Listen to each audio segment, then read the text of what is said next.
Eyes are my favourite thing about a person. When I make new friends, I judge them from their eyes.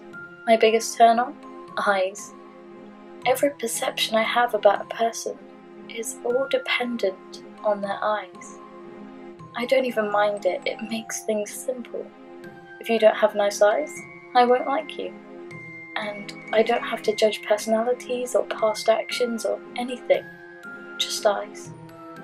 I guess it might have something to do with my eyes. My whole life I've been told I have incredible eyes. They started out bright green, almost like grass, but they change from time to time, but never cease to be a vibrant, beautiful colour. A couple of days ago, I met the most beautiful woman. She was dark-haired and a little bit overweight, but what really made her so beautiful were her eyes nonetheless. They were so blue, very bright and almost icy, like the colour you'd find way out in the Arctic. She was in front of me in a line at my local convenience store. She had turned to grab a piece of gum, and that's when I saw them. They were mesmerising. After catching one sight, I stared at the back of her head where her eye level was, hoping she would turn back around so I could look back into her marvellous eyes. But she never did. Just moved up in the queue, paid for her stuff, and walked out. I decided I needed to see them again. They were too amazing to just disappear as quickly as they had come. I abandoned my handful of items and ran out of the store in an attempt to catch her up. Luckily, I found her loading her trunk with her recent purchases. I approached her and asked if she needed any help loading up. She looked up from the trunk and looked directly into my eyes. I flinched slightly from the shock of just how amazing hers were. She smiled at me and accepted my offer. While loading the bags, we had a little bit of small talk, and I invited her to lunch. She accepted, and I couldn't help but grin like an idiot.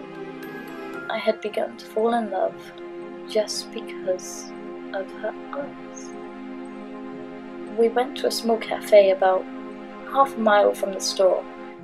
We talked about work and family, the same old getting to know you bull crap.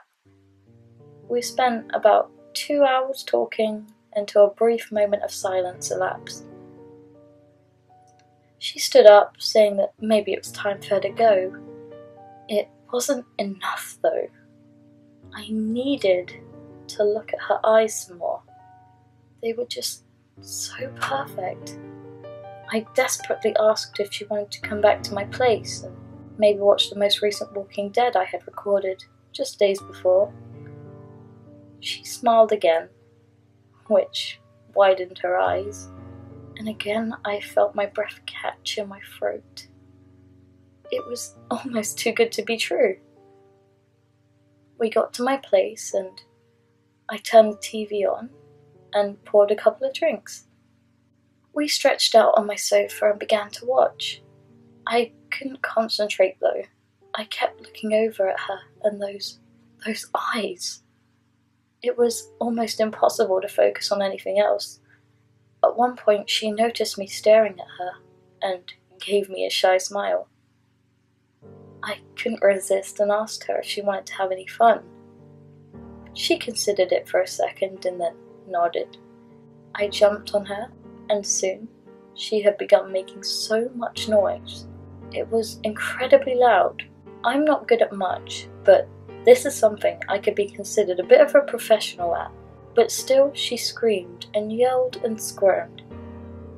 I was taking my time because of those eyes. There was no point in being anything but careful and flawless. It had carried on for what seemed like hours until I was done. I had accomplished what I had set out to do.